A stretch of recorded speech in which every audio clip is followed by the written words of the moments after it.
Welcome everybody to our RMI Online Research Seminar. My name is Guido Möllering. I'm director of the Reinhard Mohn Institute of Management at Witten-Herdecke University in Germany. And if you like, I am the producer of this event. I will hand over in a moment to Leona Henry, who's going to be the chair of the session. And my part now is simply the usual technical comments at the beginning. We are recording the session, so if you would like to stay anonymous, please keep your camera switched off and maybe change your name if you like. But otherwise, we like it very much if we can see your face, if we can see each other, we can interact as a group here together in our research seminar, because of course it's meant to be interactive with feedback for our speaker and so on. I'm really happy to see a lot of familiar faces, the colleagues from the Institute, but also new faces, people who are joining us because of the topic, maybe because of a connection to Eugenia. So welcome everybody, especially the kind of new guests for us. I would like to hand over to Leona, but I cannot do this at all without at least mentioning and welcoming our guest, Eugenia Rosca, personally. So Eugenia, I'm very happy to see you. It's so nice that you are our speaker today. And that is because, well, we have a common history. I was your PhD supervisor, second PhD supervisor at Jacobs University in Bremen.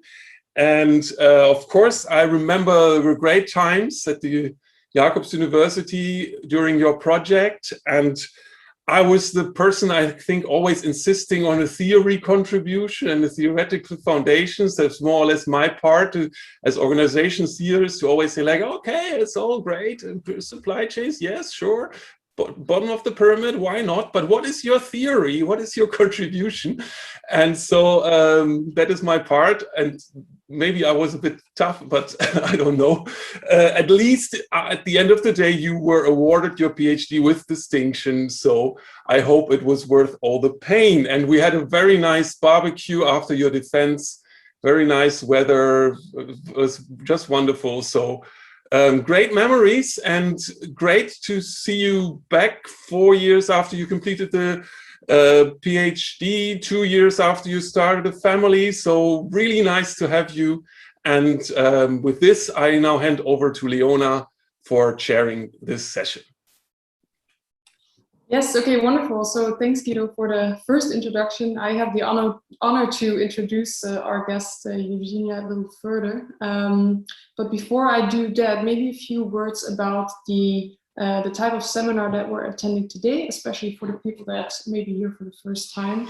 So these RMI research seminars, they're really meant as a forum for us to discuss latest research findings about topics that we think nicely complement or align with the topics that we work on here at the RMI. And usually we invite international scholars, also usually in early career stage, that tend to come also from interdisciplinary backgrounds.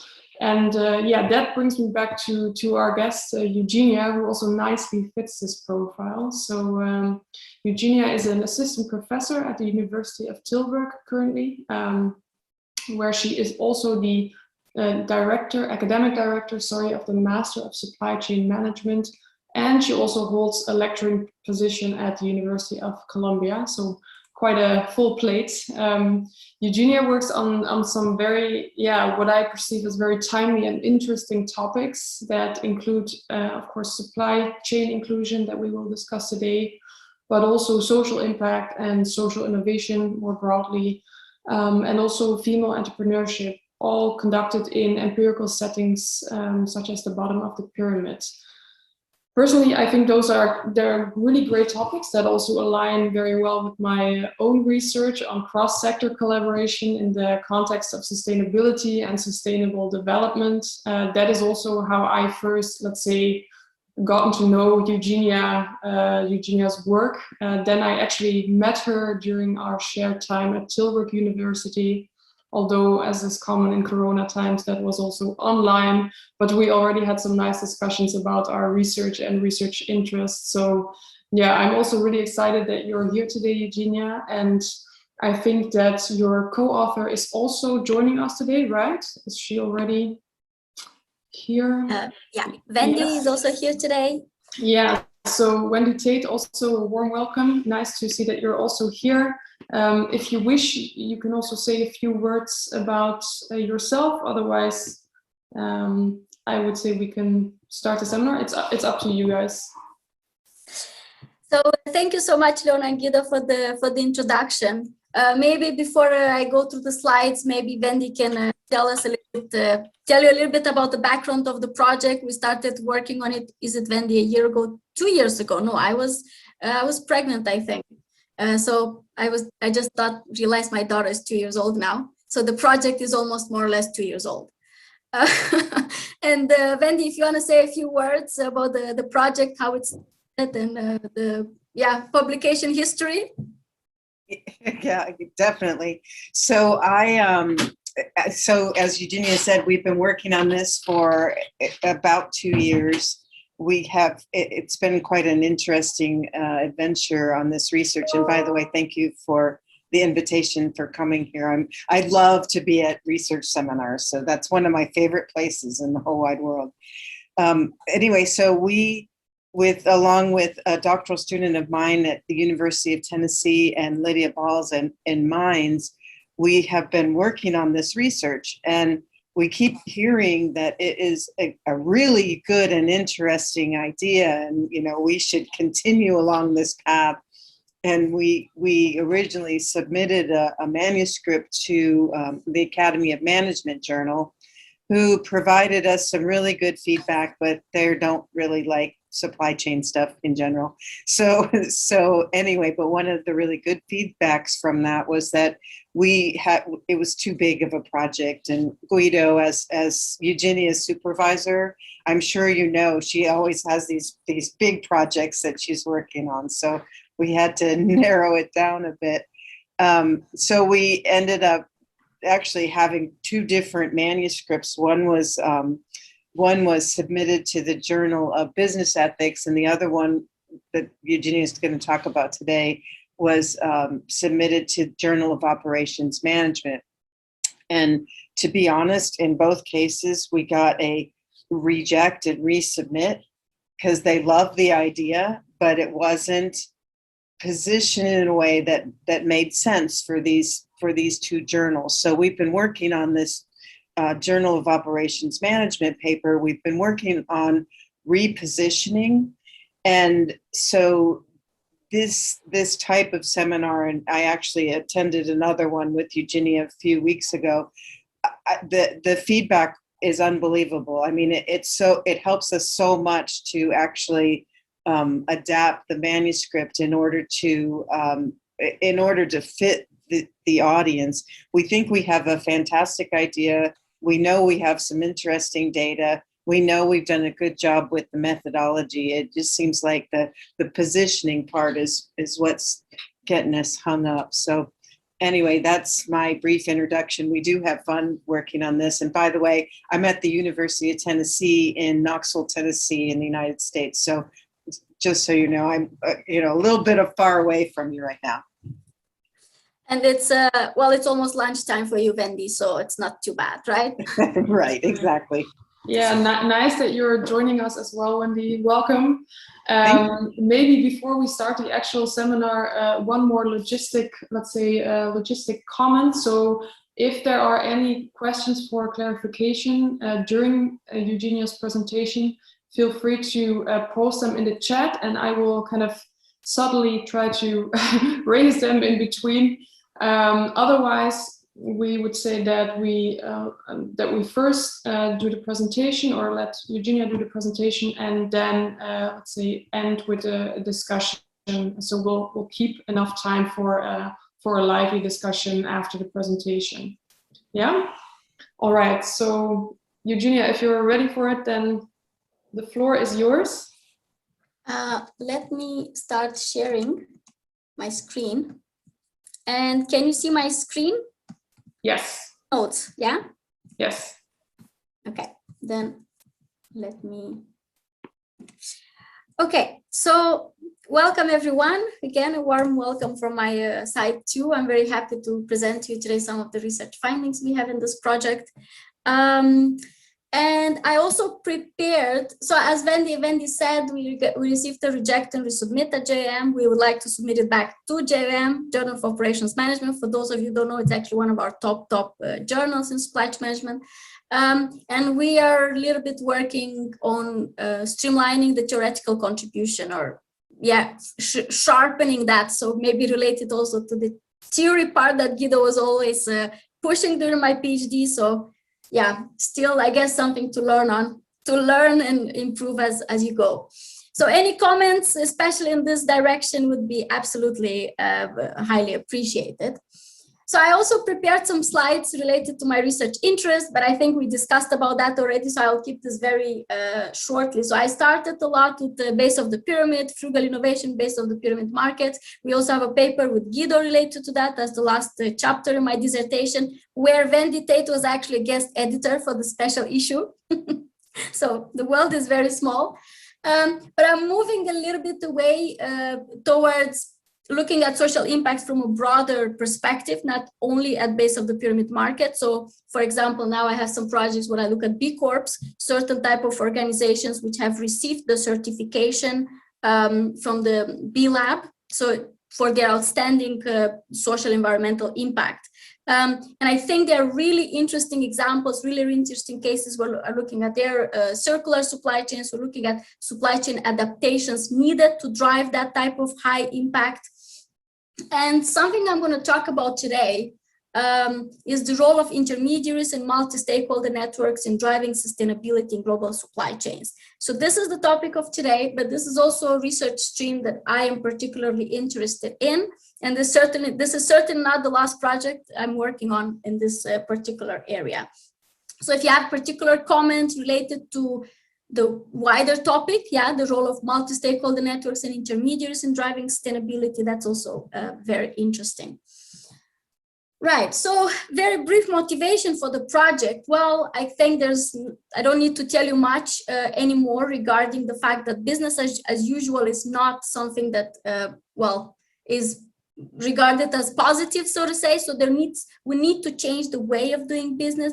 We need to move towards more sustainable way of doing business. And I think the United Nations Sustainable Development Goals, the SDGs, provide a very nice roadmap towards this new way of doing business or defining business with an impact.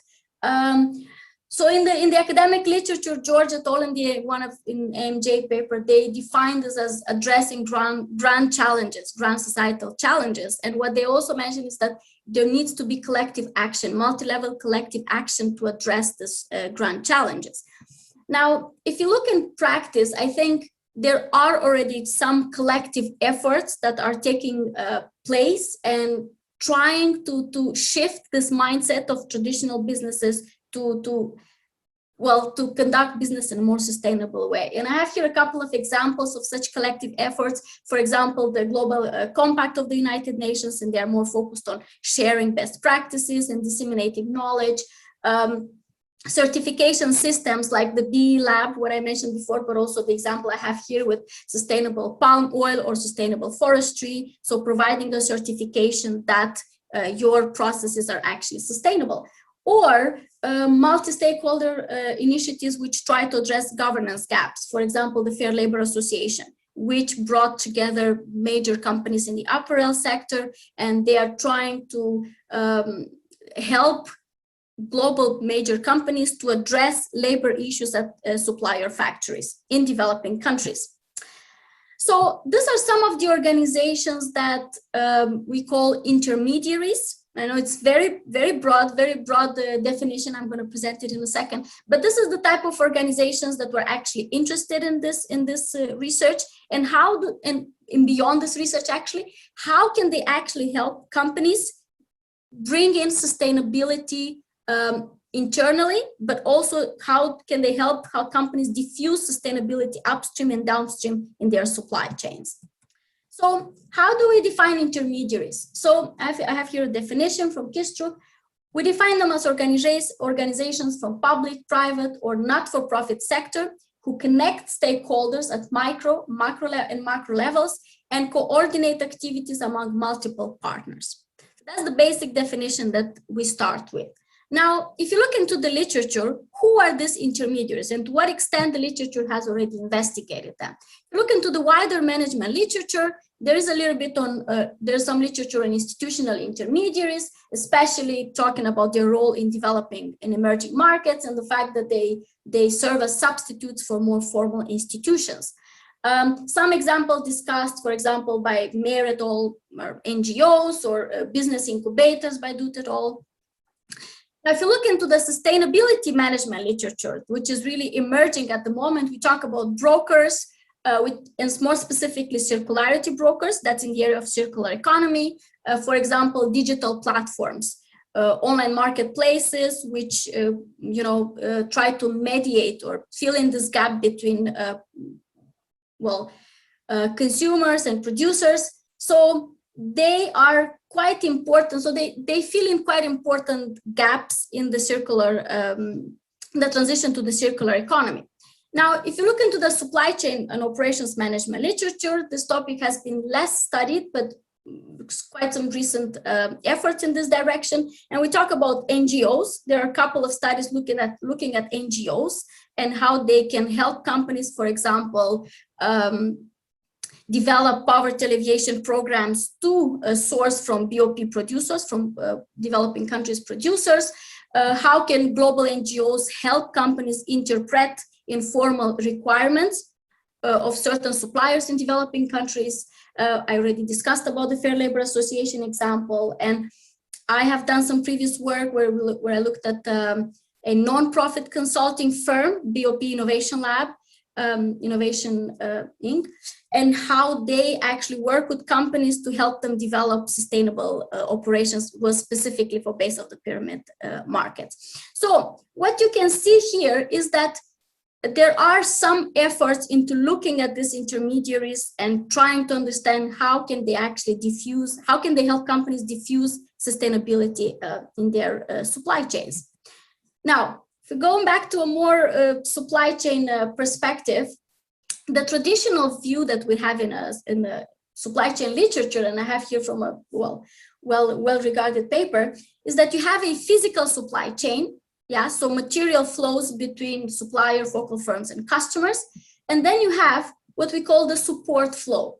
And traditionally, the support flows have been regarded as financial institutions or carriers, like logistics service providers. So that's let's say the traditional view. Now, what we want to put forward is a more updated view where we emphasize the role of support flows coming from these intermediaries in driving sustainability in the supply chain.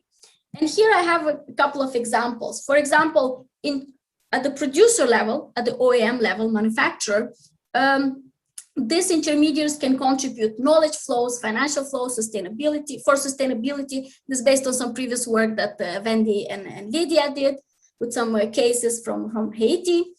Now, if you look at it more downstream, of course, these intermediaries can help, in the example I gave before, can help develop distribution models where you can, for example, incorporate more marginalized consumers to create social impact. If you look at it more upstream, the intermediaries can help address governance gap at supplier factories, the example of Fair Labor Association. So there's an opportunity there to understand how do these intermediaries try to address sustainability with the help of, via the focal firms. Now, for this particular study, we are looking at a unique context, which is the base of the pyramid context. And for those of you that are not familiar with the base of the pyramid context, we usually define it as the market, which is at the bottom of the economic pyramid. So the people with the lowest income could be defined as less than $2 a day or less than $1 a day. So depending on which threshold you use, the size of the market is slightly different. Now, what is the characteristics of this context? Is that there are significant institutional voids. and so it's difficult to develop supply chains in this particular markets. So the institutional voids are at the level of product, labor, capital, contracting, regulatory markets. And what is also interesting is this idea that social and economic viability of supply chains are interlinked. And what do we mean by that? Is that on one hand, to develop operations in these markets, there is this trade-off between customization and standardization. And what does that mean? You have very low margins. People have severe affordability constraints, so they do not have a lot of disposable income. They cannot afford to pay too much.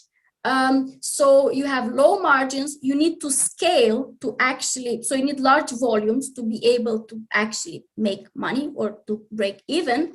But at the same time, the markets in different contexts are very heterogeneous. So it's very difficult to actually standardize your operations, something that we are taught in supply chain and operations.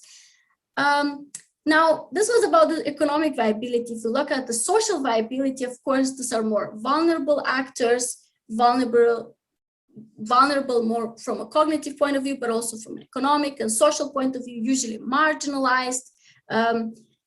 Any external actors often lack legitimacy to operate in these markets. There's a high level of distrust towards anyone that is external, and they are very susceptible to indirect negative outcomes. And now, of course, you can say there might always be negative outcomes to any business activity, but because of their vulnerability, any negative impact can actually, the magnitude of the impact is actually higher.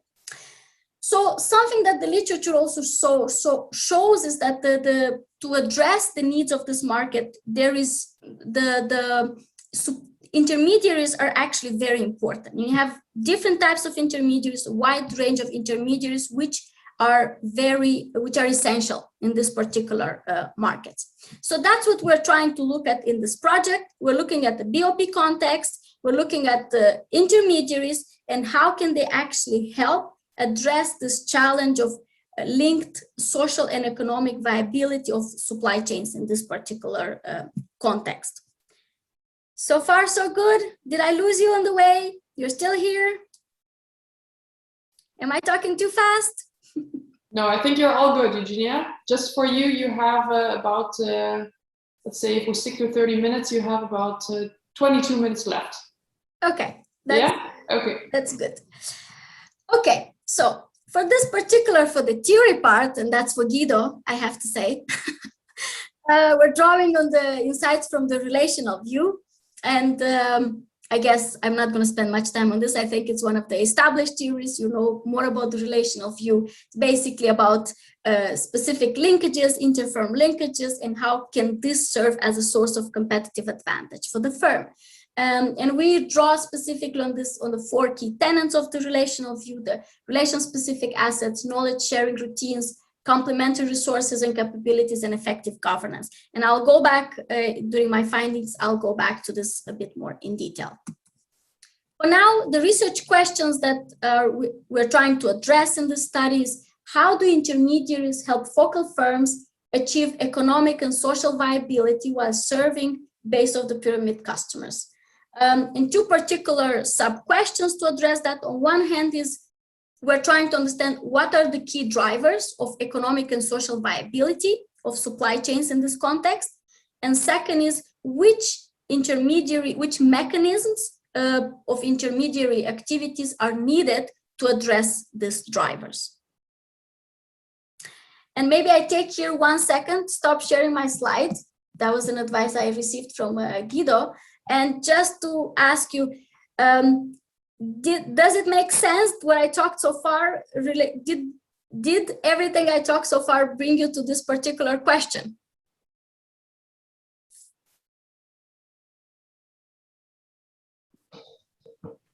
Feel free to also post in the chat, everyone. Yeah, or does anybody have any questions right now? Because we love to hear, if we haven't built this argument up, that's what's actually getting us stuck, is we can't seem to build the argument for the research question and convince them that it's super interesting and exciting. I would have a question. Yeah, Oh, good. go for it. And then we have Tina up next. Okay, thank you very much. It sounds really interesting. I just want to understand, you presented social viability, so this is new to me, so all this area. So just to understand, you said that this is the viability referred to the consumers in the market, but then later you said that you want to understand how intermediaries can help the firms to achieve social viability. So maybe I misunderstood something. So can clarify. No, I think that's a very good question, and I think they're all interlinked, at least the way I understand them. So you need, in a way, to operate in this market, you need some sort of license to operate socially, and that of course affects what you can do economically.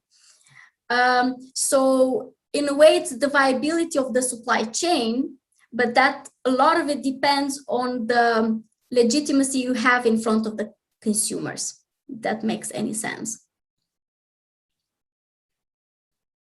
Wendy, do you have additional thoughts here?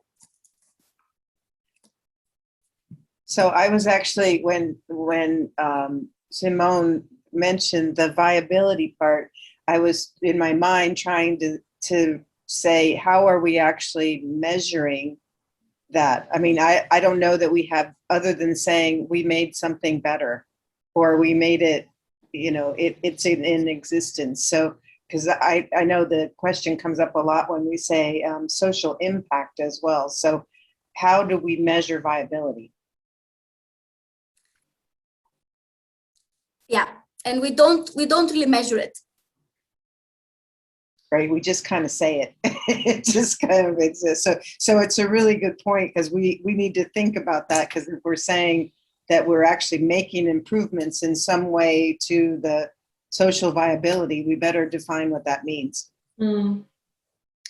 Okay, so maybe something to take away. Tina, if I may try to offer something, and the way I always understood it, Eugenia, is that we don't want the bottom of the pyramid actors to, start gaining an income, making some money for themselves, which would be desirable because it brings them personally out of poverty, but at the expense of their communities, for example. So if there's like one person in the village suddenly starting to make money, but at the expense of the others. So their business kind of has to be socially viable in that respect, that it doesn't just serve this person economically, but also serves their communities. That's the way I understood it. And that is a problem for the whole supply chain, not just at the bottom of the pyramid. Yes, that is true. And it's also, for example, you may have cases in which you are providing a service and the service may be in a way perceived as abusive to certain members of the community.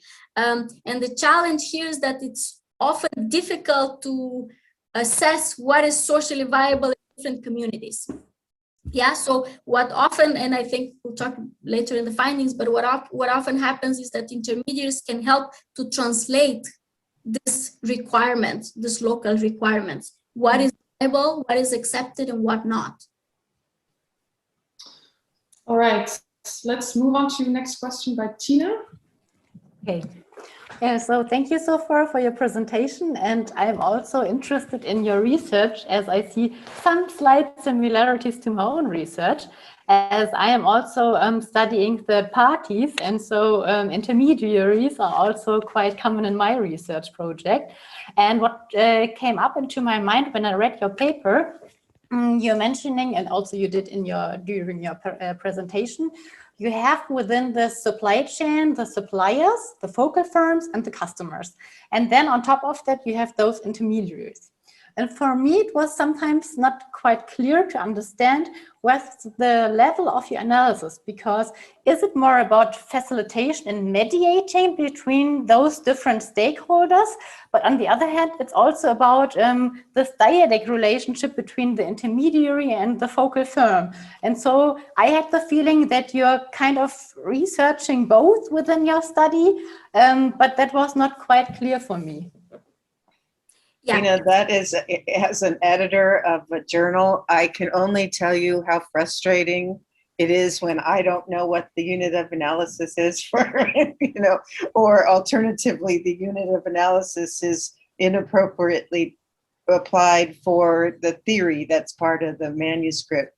So I am so glad that you brought that up, because that is something we are going to make as clear as we possibly can throughout the manuscript, because if it's not clear to you right now, I guarantee it's not clear in the writing. So we have to make sure of that.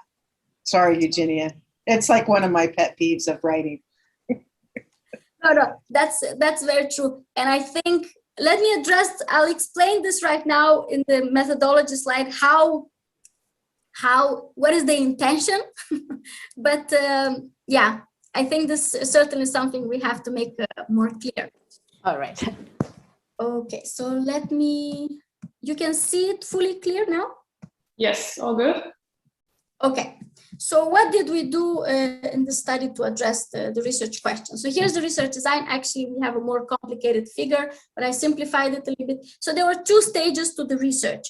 In the first stage, and here is where the focus were only the intermediaries. So you could say the unit of analysis was actually the intermediary. And we just did interviews with intermediaries, 19, I think. And we just looked at what questions did we ask. We just looked at intermediaries in base of the pyramid markets. And I know some of you may ask, okay, how did we select it and so on? We had a procedure for that. So we had to make sure that we look at representative samples of intermediaries active in base of the pyramid markets, mostly from Europe and the US. Yeah, so organizations from Europe and the US. And we asked them, okay, so what type of services they provide, for whom, any impact that they are keeping track of, and how are they keeping track of the impact, how the intermediary itself came to life, and so on and so forth. Now, in the second part of the study, we selected one of this intermediary from Colombia, based in Bogota in Colombia. And there we studied the intermediary and the focal firms, well, 7 focal firms. So in the second stage, the unit of analysis is the intermediary and the focal firm. And we had interviews both with the intermediary and the focal firms. And so you could say that the direct social and economic viability on a focal firm level, we studied in the second stage, because that's where we look at actual focal firms linked to this particular intermediary. So that's what we did in a nutshell. I'm not going to go into more details related to the methodology. Here's to give you an example, who are the intermediary in the first stage. Yeah, you might ask, okay, so who are these intermediaries? So here's, for example, a couple of consulting companies operating in DOP markets. For, the German version is Endeva, located in Berlin. The Dutch version is DOP Innovation Center. The French version is Histra, Hybrid Strategies Consulting. So they are actually the, yeah, very nice, same type of model, but in the 3 different countries. Then a couple of other stakeholder initiatives like Seed Awards, which has been founded by the UN and I think the German government, and they support entrepreneurs. Connect to Grow, and what they do specifically, they're trying to replicate business models from which are successful in India. They're trying to replicate them in Africa. So this is to give you an idea who are the intermediaries in the first stage. And here is how we did the data analysis for the first stage based on the expert interviews. I'm not going to go into detail, but just wanted to show you, we just did the first typical qualitative data analysis, first order constructs, second order constructs, and emerging teams. And this is to identify the main roles that the intermediaries are actually playing in this particular context. And I think I'll get back to that a bit later. Now, based on the stage 1, on the analysis of these intermediaries, we also have developed a, let's say, a small model, small typology of intermediaries, and we distinguish between public intermediaries, private intermediaries, and hybrid intermediaries. So hybrid could be with the public orientation or a private orientation. And I think it's, so the private intermediaries are the ones that were not necessarily funded by a public agency. They're operating as consulting companies, but usually not for profit. Hybrid intermediaries could be, depends who was the actual founder, whether it was funded originally by a multinational, like is the case of Sunkalp Forum or the case of Siemens Foundation, but they operate more as a public entity. And then the public intermediaries or public orientation, they have much stronger links with the public agencies. And you can see here the roles that these intermediaries are playing. And what is interesting to see that the governance role, the governance for sustainability, that was one of the emerging findings regarding the roles played by the intermediaries. And it's usually something that public intermediaries or intermediaries with public orientation are more involved in. So governance for sustainability, but also playing, well, engaging in a more normative role, try to change the mindset of different stakeholders, push towards more social impact, towards more social goals. Yeah, maybe very quickly, just a time update. You have, let's say, talked for half an hour now. So just to know where you're at. Okay, good. Yeah. Okay, so I'm not going to go deeper into this typology. Probably that's not the most interesting thing from the paper. Now, the second stage, I said that we selected one particular intermediary, and this is how that particular program looks like, because it is one intermediary, it's one university, it's a program within a university, but it's quite a special program because it works, it brings together other intermediaries at different levels, some of them local branches of international agencies, some of them local community associations, some of them local foundations. So it brings together other intermediaries, it brings together public policy, it brings together students, both local and international students, and all of this to help focal firms operating in BOP markets. So the goal is to provide services to help these firms to develop their operations, their business models and supply chains with a focus on social impact. So they push a lot the social impact aspect. And of course, the beneficiaries, something that is very important for the program, should be the local communities. And they started more actively in the city, in the urban slums in Bogota. And now they're actually expanding outside Bogota. So they are going a bit in more rural areas of Colombia. So this is the context for the second part where we're actually looking at also at focal firms, and we have this dyadic unit of analysis. So just to give you an example, I have the same table in the paper. It's the focal firms that we investigated, the 7 ones. And what are they doing? There are different stages of development, and there's one that actually failed, and it was super interesting to talk to those particular entrepreneurs and try to understand why it did not work, what really happened there. Different sectors, but all of them with a strong focus on social impact, all of these businesses. And I have one more. This is a specific example to give you a feeling of what are these businesses doing. This is Kid Smile, one of the companies, and they developed a rehabilitation kit for children with the CP, cerebral palsy. And this is a certain disease or condition, illness, which appears in children most of the time from vulnerable low-income communities. So apparently it has to do with something that the mother does during the pregnancy. It's more likely to happen in low-income communities. And so this company has developed this rehabilitation kit, and they try to bring the kit to kids with CP in local communities, in low-income communities in Bogota. And it's quite interesting the fact that they don't just provide the chair, but they have an entire training package attached to the chair. So they also provide the services attached to the product. And it's also interesting that they do not make money by selling the chair or the rehabilitation kit, but they make money by making digital marketing campaigns for companies in Bogota and use that revenue to, let's say, subsidize these operations. So that was just to give you an idea what type of companies we have in the sample, and actually the other ones are similar, are quite similar in many ways. Now, some of the findings, and here is, if you look at the supply chains of our focal firms, we have come up to two types, and actually that's also based on the literature, a more BOP consumer model and a BOP producer model. So basically, in the BOP consumer model, you are creating a product or service for which the BOP is actually the user. Yeah, like the rehabilitation kit in that particular example.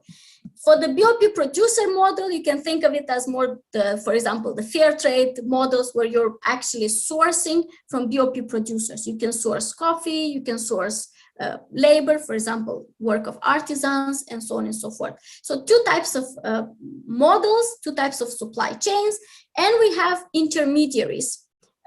What we see here that between the focal firm and the customer, or the focal firm and the supplier, BOP supplier, there are intermediaries. We call them material flow intermediaries. And here I have a quote from one of the interviews to explain why usually they use intermediaries. We never considered selling directly to the final user because we thought that if it was already difficult to sell through the shopkeepers, then selling directly to the final user who does not have the knowledge is not possible. For example, many of them, BOP consumers, are not connected to a bank, so they could not even make such a transaction. So in this particular case, the founder says that it was even hard to sell through the intermediary. In this particular case, the material flow intermediary is the shopkeepers. So it was hard even to do it via intermediaries, but directly it's just not viable. Any questions, comments? I think I have to speed up, I know. Now, if we add to these two typologies, we have an additional model which we call hybrid model with intermediates for support flows. So in the first two models, we only look at material flows. In this model, we look at support flows coming from the intermediaries, other types of intermediaries, multinational governments, investors, NGOs, foundations, incubators, and so on and so forth. Yeah. So in a way, this support flows, they are enabling the functioning of these material flows that go in this through these two typologies. Now, if you look at the drivers, and before I said one of the first question was understanding the drivers of social and economic viability for each type of the supply chain. So here I have the BOP consumer model. One of the most interesting drivers that came out from the data analysis was, for example, the fact that they have to integrate product and service provision, like the case with the rehabilitation kit.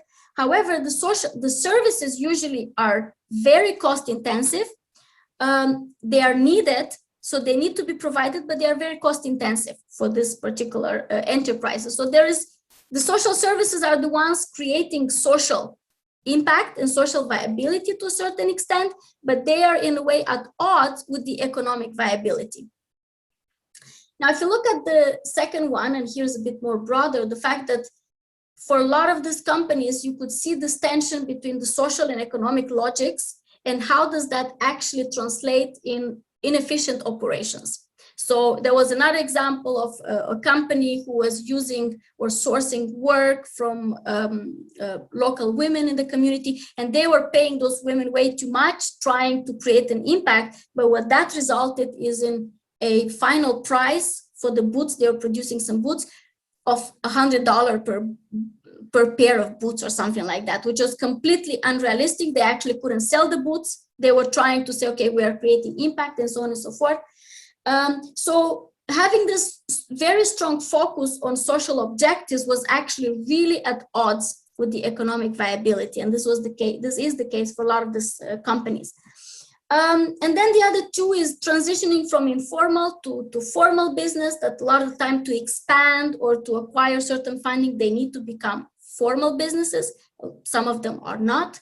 And developing trust, legitimacy, awareness, because very often distributing products to this market is actually comes together with consumer education and awareness. And that is again, comes at odds with economic viability.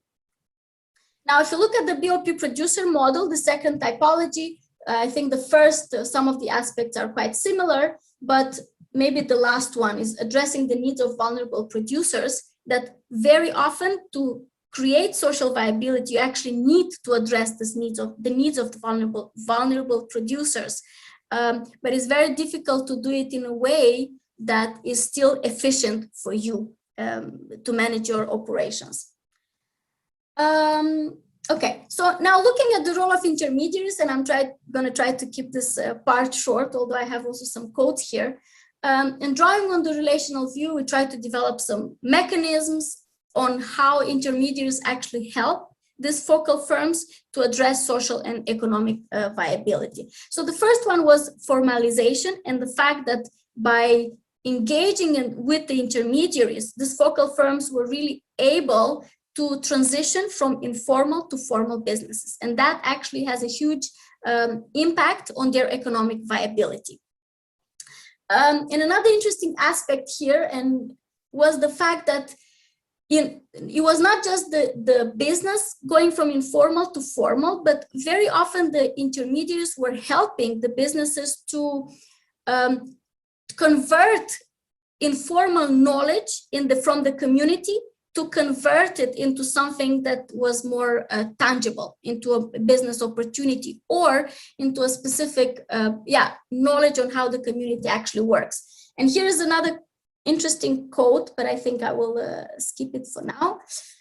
Now, the second mechanism was the acquisition of complementary resources, and especially these resources do not always come from the intermediary itself, but it's very often coming from the extended network of the intermediaries. So, for example, a lot of these intermediaries, like the case of BOP program, the one in Colombia, they actually do not provide resources to the focal firms, but they bring in all of these other stakeholders.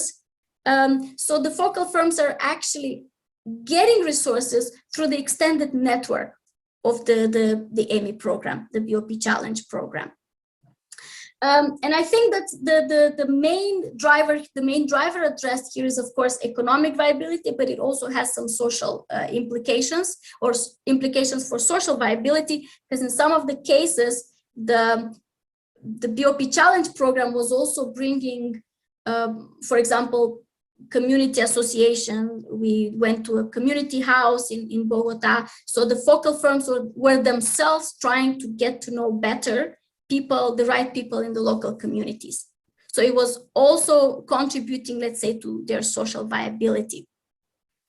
Sorry, Eugenia, to interrupt you one last time, but I'm not sure how many more findings you want to present. Try to maybe wrap it up so we have some more time for it. I know you have some questions prepared to actually be able to discuss them. Yeah? Okay. Perfect. So I'll keep this very short. Another mechanism was knowledge sharing, and helping the intermediaries are helping focal firms to develop social capital with local BOP consumers, which is actually very important both for social and economic viability. And the last mechanism was effective, more informal governance, although that is something you can argue. So mostly advocating for the needs of vulnerable stakeholders. And I think that's a very interesting finding, to see that these intermediaries, especially the ones from the more public, with the public orientation, they play an essential role in advocating for the needs of the consumers, BOP consumers, but also the BOP businesses, because we see that BOP businesses are in themselves vulnerable stakeholders often. And I'm going to stop here. I have some here. I'm going to stop sharing my slides. Here I have some theoretical managerial contributions, but I think I'm not going to bore you with this. Any questions, comments? I prepared some discussion questions, but maybe we go through the questions first. Yeah, so again, you can either raise your hand or place questions in the chat. Both is very much fine. And I will try to then let people talk in the right order. So who wants to start with the first question? Or comment. Or a comment. Hendrik's hand is up. Yeah. Oh, sorry, I didn't see that. Yes, go for it, Hendrik. No worries. Thank you very much for this interesting and exciting presentation. I learned a lot about an absolutely timely and important topic, and thank you for that. So I'm afraid I come a bit from Guido's side when it comes to theory and the need to make theoretical contributions. So my first question was, could you be a bit more specific on the actual theoretical problem that you are solving? So also when I was just briefly looking at the potential theoretical contributions that you just mentioned, they didn't really tell me a lot about a specific problem that was in the existing literature and which your study addresses or solves. And the second question, and that was most likely just a lapse from my side, but could you maybe tell me a bit more on why you actually need stage number 1 to answer your research question? Or what is the importance of stage number 1? Isn't it stage number 2 that actually unveils the interesting patterns? Thank you. Yeah, I think excellent questions. I think probably something to think about whether we really need stage 1, because it takes a lot of space also in the manuscript. And indeed, probably the most interesting part comes from the second stage, where we actually look at the adic relationships between the focal firms and the first question, theoretical contribution. That's what we are struggling with, I think. And that was also one of the let's say, the major comments that we got at JM. So they gave us some ideas and suggested to look at the linkages between different types of organizations, and especially different types of linkages, more support flows, more material flows. So that's something I don't have an answer at the moment. Just as a brief reaction, maybe my hunch would be that the notion of looking at the multimodality of the links could be an interesting avenue to go down to. I'm not an expert in this literature, so I'm not making any claims that this could be a way to move forward. It's just from the feeling that it generates. Multimodality and network relations is something that is very timely. Mm-hmm. All right. So we have a next question by Simone. Simone, go for it. Thank you so much, Hendrik. Thank you. Yes, thank you very much. I was also thinking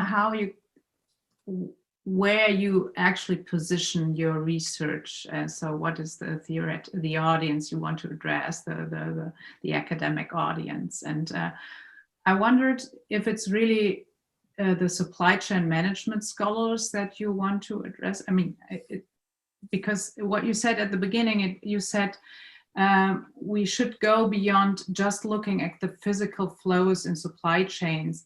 But when I remember this, when it's a long time ago, when I studied also the strategic management of supply chains, that was already a subject in there, that we are not only talking about physical flows, but also including the flow of other resources, including knowledge. So I was wondering, because when I listened to you, I'm teaching also in the CSR course where we talk about the Porter and Kramer concept of creating shared value. Whether it would be an idea to relate to this literature and looking at how intermediaries contribute through collective action to organize the value chain of the focal firm. So I don't know, maybe you have already thoughts about that. Yeah? Yeah. Do you quickly want to react, Eugenia? We have a next question already, so... Yeah, so I think, so I agree. I agree. I think regarding the first point, the supply chain, I think what we want to emphasize is more the maybe knowledge for sustainability or sustainability expertise as a different type of flow. And the second one is, I think it's a bit maybe a bit easier to make a contribution in the supply chain literature because it's something that is completely unexplored. While the general wider management literature on CSR and shared value creation, I think that social entrepreneurship is much more established. I think I find it harder to make a good contribution there, I think, because the literature is more advanced. But this field is really growing in supply chain management. So the substream is called right now social impact supply chain management. And there's a lot of interest. There are a lot of special sessions at conferences. So I think that it's certainly something that is explored. All right, we have a next question by Tina. Yeah, I also had an idea, and I don't know whether you have already considered it yourself, but I think your research could be also related to the concept of boundaries, or also boundary spanning, or boundary work. So I think these are also concepts that might help you in framing your context a little bit deeper. And I also have an article in mind, which was published in 2018 in Human Relations. I can also send the title into the chat for you. I think this could be also very interesting for you to read that and maybe to focus maybe more on a certain kind of concept, because I think that this relational view, well, one thing I ask myself is you talk about the development of social capital. And you also mention within your article that these intermediaries are relevant actors to support these focal firms. But I think in literature, this overall facilitating mechanism of those intermediaries is quite accepted and known. And maybe it would be interesting, because that's what we also provide, to focus a little bit more on the how. So how do they develop this social capital? Like, yeah, maybe putting a little bit more focus on how do they actually help to provide this whole assistance. Yeah, so it's funny you say now, Tina, because a few weeks ago I gave this presentation to internally to my department, and also I invited some other co-authors or colleagues, and someone said, why do you use the relational view? Social capital theory fits so much better because the intermediaries in essence help focal firms to develop social capital, so focus on understanding that deeper. So actually very much aligned with what you were saying. So Wendy, that's certainly something we should look into. And maybe that can be a good link with the multimodality of the linkages, that Professor Wilhelm, I don't know, I'm back to Germany, so I don't know if I should say Hendrik, Professor Wilhelm. Hendrik's fine, absolutely. Okay. So I think that could be a nice combination, actually. Yeah. All right. So maybe while people are still collecting some thoughts right now, I wanted to provide a comment on the theory part while we're at it. So I think what stood out for me a little bit was the fact that, first of all, this concept of the relational view, whether it fits or not, I mean, that's one question, of course, but for me, it came in very late in the theoretical part of the paper. So it almost felt like the final add-on, but essentially it seems to be your main theoretical lens that you draw on, right? So I would kind of suggest that if you actually want to go forward with it, that you bring it in much earlier as your central, let's say, your central angle, both in the theory as well as in the introduction also, where I felt it was largely missing as well. And then maybe also secondly, to do that, let's say an advice that I got a few weeks ago on my own paper was to not only make that theory then central, but also really to problematize it and to, as Hendrik also mentioned already, to find a theoretical gap that you're addressing right now, or that you're addressing, which isn't too, let's say, obvious right now. And one more thing that I think would also help maybe to build the argument, I felt that right now there was a little bit of an overemphasis on the concept of institutional voids. I think it is part of, let's say, the complexity of the situation.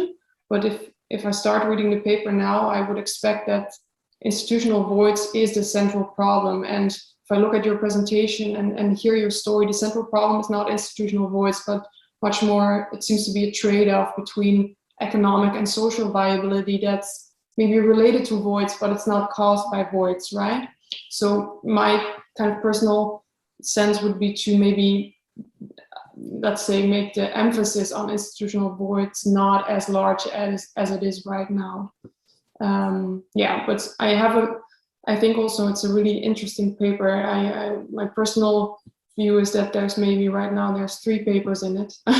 So at least you have enough for for the next month. All right. Any other questions right now for Eugenia? Or if not, you can also, of course, raise your own discussion questions if you want to, specific points that you want to make. I would like to ask a question or make. Sorry, your background is the same color as the hand. So, Eugenia, thank you so much. And somewhat of it is déjà vu, like, you know, with types of intermediaries and so on. But anyway, I don't want to take too much time. I would also support that you can go straight to stage 2. That is really the interesting part. Cut to stage 2. And I think, unit of analysis wise, I think I would look at the whole thing from the point of view of the intermediaries. And I think that intermediaries, they are the problem. They have the problem. They are the interesting part. Well, first of all, you already do that because the mechanisms that you identify, this is what intermediaries do. So your findings are already very much focused on intermediaries and what they do. And I think the intermediaries are a problem because they are also supposed to be the solution. And this is similar to Tina's work indeed, with third parties that are meant to help. But as you introduced yourself, like sometimes, first of all, they also create additional costs, or their involvement actually means extra efforts. And they need to justify that the value of what they're doing is more than the effort that they put in, right? I also think that many intermediaries, and maybe you don't want to hear that because they're all social impact and so on, they also have to justify their own existence, that they even allowed to operate, right? They have to show that they are really helping. I mean, it's one thing to say, I want to help you, and then you have to really efficiently help. If I want to help a woman that is older than me cross the street, and I end up not helping her crossing the street, you know, I can't say, but I meant it well, and I want to help, right? So I think you should problematize that some intermediaries are doing a better job than others. Some intermediaries are actually required to refund themselves from the help that they give. They have to be kind of part of the business model. Other intermediaries, they get donations, but they also have to justify that those donations are spent well.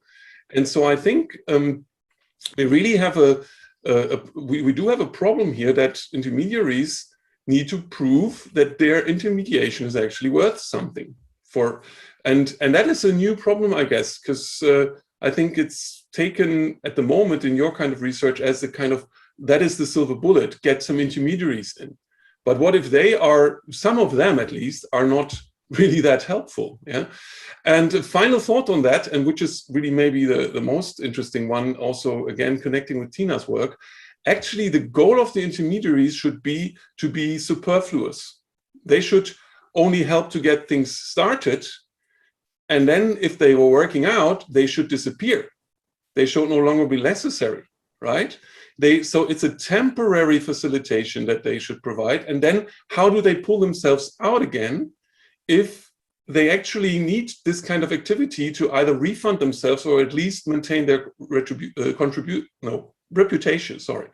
So they need to kind of, but then they need to hop onto the next project where they can prove themselves, and the next project. So they have to be kind of serial intermediaries in new projects, and that is very different from what the relational view has in mind. The relational view has in mind that you stay together, that you stay in a partnership, and that the resources created in the partnership are going to help you long term. And this is not at all what intermediaries are about. They don't want to, they shouldn't stay with the BOP players forever. They should just help them get started and then go on and help the next one. And I think that's really a completely different model, and it's like a relational view for one-night stands, you know. So and that is not what the relational view has in mind. Okay, so I think, again, sorry this was very long, but hopefully useful. And I would write the paper from the intermediaries' point of view, really, and thereby also challenge the relational view.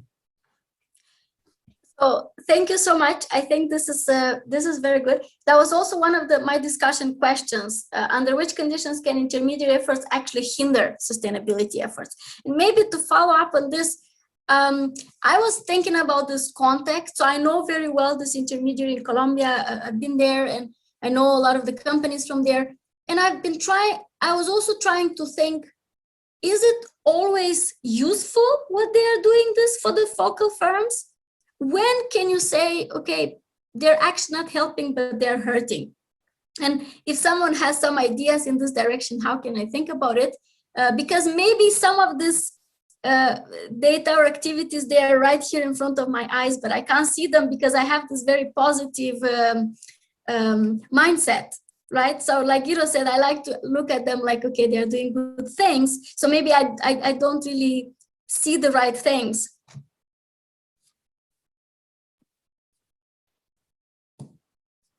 I'd be curious what Wendy thinks about this.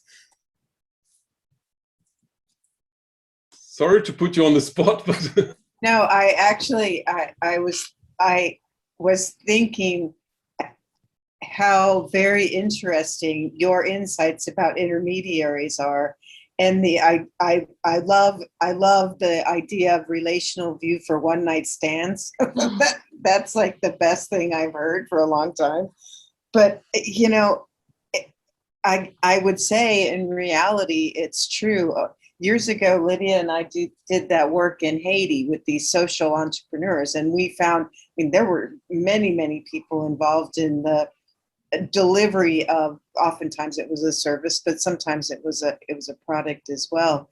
And to your point, yeah, the intermediary shouldn't, if they're really good at what they do, they should be like the startup and then they're gone. But I don't think that's what we're seeing. I think what we're doing is we're starting to rely on the intermediaries to make us successful. And I would guess, Eugenia, that these companies are doing the same thing. They look and they go, this is the only way we can continue doing what we're doing. But yeah, Guido, I love that. I love that thought, the fact that if they're doing a good job as an intermediary, they should be here. I'm helping you set up, I'm helping you get access to funding, for example. But you don't need that help anymore because it's already happened. So good, really good points. So one thing you're saying, Wendy, is that the fact that they are relying on the intermediaries could in itself be a threat to viability. Well, yeah, because they're a cost center, or I shouldn't say a cost center, but they don't come free. I mean, there's costs associated with everything that they're doing, and you know, how is that cost figured into economic and social viability? I don't know the answer, but it's a really cool way to look at the problem. Yeah. Maybe to add directly to that, let's say, perspective also, because what I think was really interesting from your contribution is actually that you can show, but at the same time, I think you guys can show it even more, that apparently different types of intermediaries have a different influence in terms of how these supply chains can kind of balance social and environmental demands, right? So I think also what Tina mentioned earlier, the fact that intermediaries have some sort of influence and importance in the setting is quite obvious, right? So I think you guys can push that a little further by saying, okay, we know that it's important for some reason. Maybe it's also sometimes not beneficial, as we just discussed. But what your data can actually show nicely is the different ways in which they can influence this trade-off between social and environmental impact. And I think these differences, they could come out even more strongly than you present them right now. So for me, that was a really interesting contribution, because this idea of intermediaries being kind of necessary or helpful in this setting, I think that's maybe not the newest one. So I would kind of encourage to push even beyond that a little bit. Yeah. Are there any more questions from the group, or Eugenia, do you have a specific discussion question on your mind that you want to throw in at this point? No, I think that was the discussion question that I had prepared, and I think we discussed that already. So it was excellent feedback. I think we I also took a lot of notes here. So let's see. Yeah, I have the whole pages too of notes, Eugenia. So I'm excited. We'll get this position so that somebody will actually publish it. I'm sure of that. So thank you, everyone. There may be any comments beyond the paper about this field of research, BOP research in general, or sustainability and supply chain management. Just maybe some of our guests have their own projects running and observations from other areas. No? Maybe just a reflection from my side.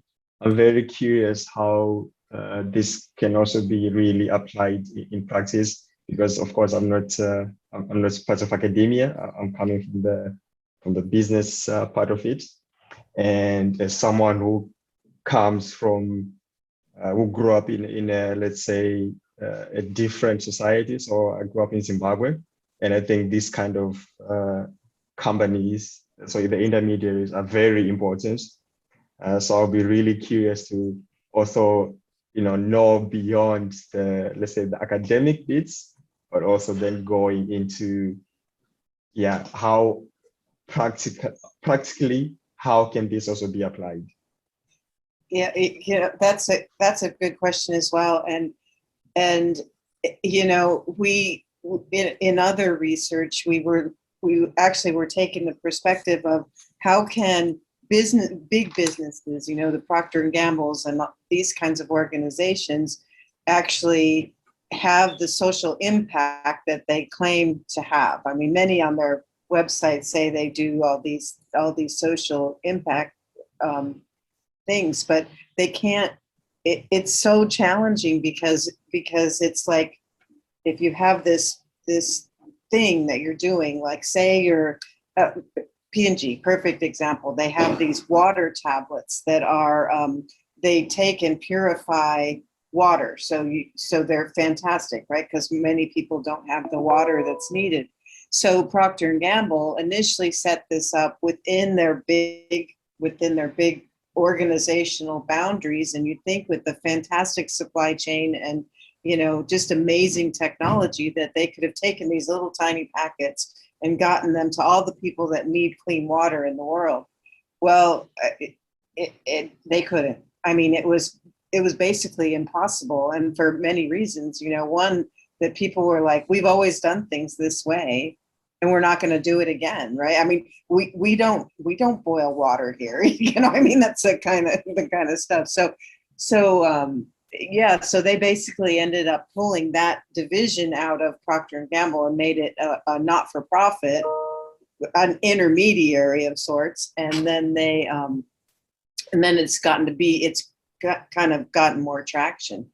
But alternatively, these these businesses, the smaller businesses, boy, it's hard. I mean, I shouldn't say very few.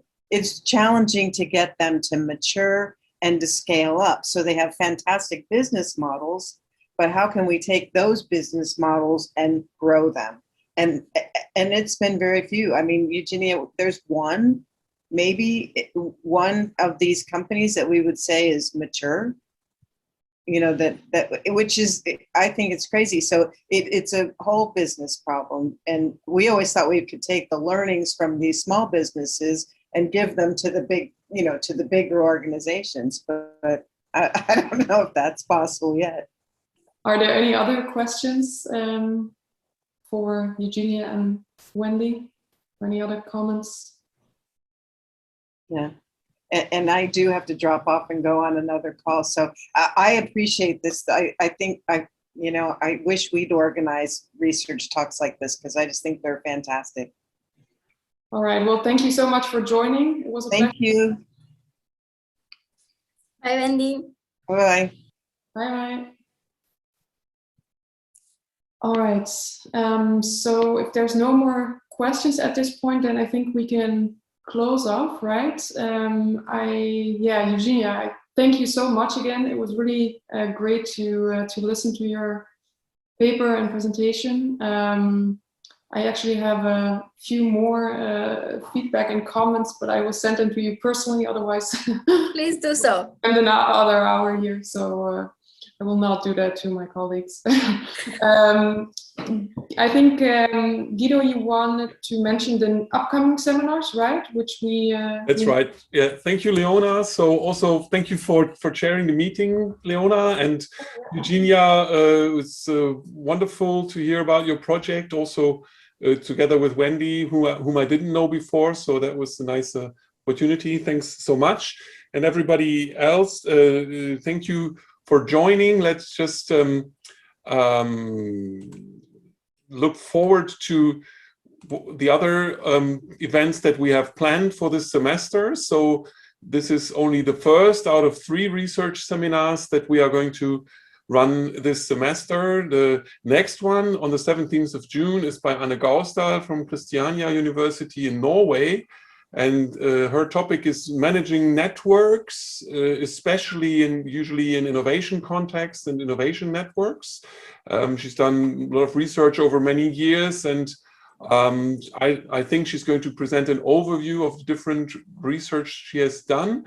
And on the 15th of July, we look forward to Hanna Trittin-Ulbricht's presentation. She comes from Leuphana University, and current projects on digitalization and responsibility, which she's going to tell us about, first findings, but also what kind of questions she's addressing with her group and her colleagues in Lüneburg. So please join us, and the easiest way to stay informed and registered is just by emailing the email address that you can see here, rmi@uni-wh.de.